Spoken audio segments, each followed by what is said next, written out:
नमस्कार. भगवद्गीता भावार्थ या मालिकेमध्ये आपले स्वागत आहे. आज आपण भगवद्गीता अध्याय 4 मधील श्लोक 31 ते 35 पाहणार आहोत. श्लोक 31 पाहूया. यज्ञशिष्टामृतभुजो यान्ति ब्रह्म सनातनम नायं लोकयेत्स यज्ञस्य कुतोऽन्या कुरु सतम. आता हे कुरुश्रेष्ठा, यज्ञ केल्याविना मनुष्य या लोकामध्ये किंवा जीवनामध्ये कधीच सुखप्राप्ती करू शकत नाही. तर पुढील जीवनाबद्दल काय सांगावे?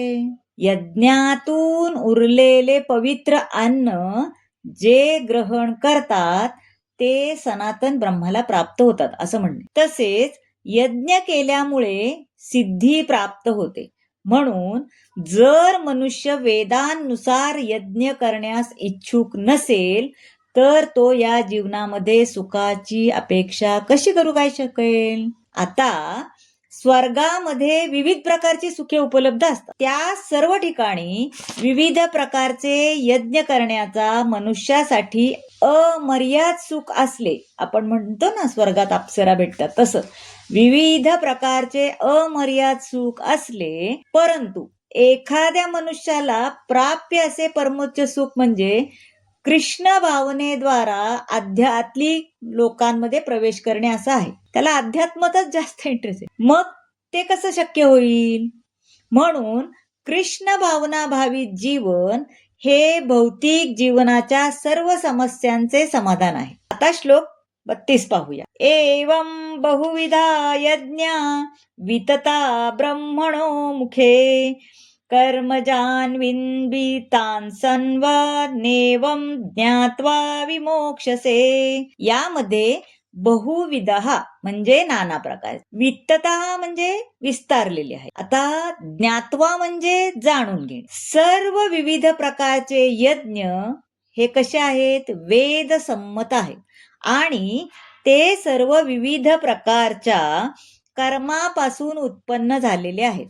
ज्याप्रमाणे त्यांना जाणल्यावर तू मुक्त होशील, त्याप्रमाणे तू त्यांना जाणलंस तर तू त्यातून मुक्त होशील. देहात्म बुद्धीमध्ये पूर्णपणे रत झाल्यामुळे या यज्ञाचे आयोजन अशा रीतीने करण्यात आलं की ज्यामुळे मनुष्य आपले शरीर, मन किंवा बुद्धीद्वारे यज्ञ करू शकतो.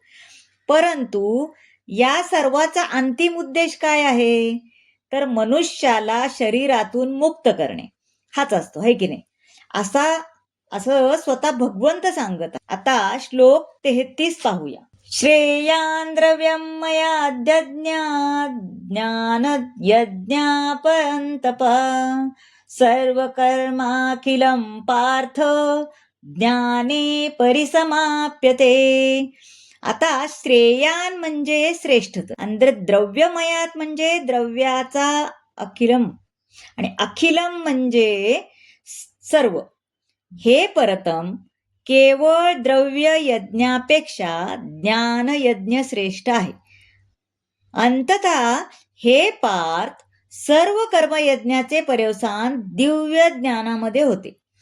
परिपूर्ण ज्ञानाची प्राप्ती करणे, त्यानंतर सांसारिक दुःखातून मुक्तता प्राप्त करणे आणि अंती भगवंताच्या दिव्य प्रेममयी सेवेमध्ये रममाण होणे हा वेदांचा मुख्य उद्देश आहे.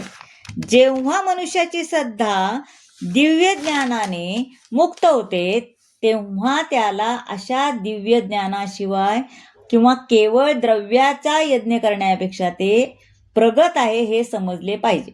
कारण ज्ञान प्राप्ती झाल्या विना यज्ञ हे भौतिक स्तरावरच राहतात. म्हणजे मोठेपणा करतात ना काही लोक, यज्ञ करतात, याग करतात, पण ते सगळं वरच्यावरच असतं आणि त्यापासून कोणतेही आध्यात्मिक लाभ प्राप्ती होत नाही. चेतनेमधील वेगळेपणा वरून कधी कधी यज्ञांना कर्मकांड म्हणले जाते, है ना, तर कधी ज्ञानकांड असं पण म्हणले जाते. ज्या यज्ञाचा शेवट ज्ञानप्राप्तीत होतो तोच यज्ञ अधिक श्रेष्ठ आहे. आता श्लोक 34 पाहूया. तद्विद्धि प्राणिपातेन परिप्रश्नेन सेवया उपदेक्षन्ति ते ज्ञानं ज्ञानिनस्तत्त्वदर्शिनः. आता परिप्रश्नेन म्हणजे नम्रतापूर्वक केलेला प्रश्न है ना. आध्यात्मिक गुरुकडे जाऊन तत्व जाणण्याचा तू प्रयत्न कर. नम्रपणे त्यांना प्रश्न विचार आणि त्यांची सेवा कर. आत्मसाक्षात्कारी व्यक्ती तुला ज्ञान प्रदान करू शकतात कारण त्यांनी तत्व जाणलेलं असतं. आता पहा, आत्मसाक्षात्काराचा मार्ग हा खरंच कठीण आहे, हो की नाही. आपल्याला पण माहितीये देव काय सहजासहजी भेटत नाही. आपल्या साध्या सोप्या भाषेत आपण असं म्हणतो तसं. म्हणून भगवंत आपल्याला गुरु शिष्य परंपरेतील प्रमाणित आध्यात्मिक गुरूंना शरण जाण्याचा सल्ला देतात, हो की नाही. कारण या तत्वाचे पालन केल्याशिवाय कोणीही प्रामाणिक आध्यात्मिक गुरु बनू शकत नाही. आता भगवंत हे आद्य आध्यात्मिक गुरु आहेत. ज्ञान प्राप्ती करता मनुष्याने प्रमाणित आध्यात्मिक गुरूंना शरण जाणे अत्यावश्यक आहे आणि गुरूंचा स्वीकार संपूर्ण शरणागतीने केला पाहिजे. मनुष्याने आध्यात्मिक गुरूंकडून केवळ श्रवण करावे असे नाही, तर त्याने नम्रता, सेवा आणि प्रश्न पण विचारले पाहिजे. आध्यात्मिक गुरूंकडून ज्ञानबोध करून घेतला पाहिजे. गुरु हे स्वभावतः शिष्यांबद्दल अत्यंत दयाळू असतात, खरंच आहे ते. आणि म्हणून शिष्य जेव्हा नम्र आणि सेवा करण्यास सदैव तत्पर असतो तेव्हा ज्ञान आणि प्रश्नांचे आदान प्रदान यांचा पूर्ण मेळ जमतो आणि मग आपल्याला गुरूंकडून ज्ञानबोध होतो. आता श्लोक 35 पाहूया. यज्ञात्वानं पुनर्मोहमेवं यास्यसि पांडव येन भूतान्यशेषाणि द्रक्ष्यस्यात्मन्यतो मयि.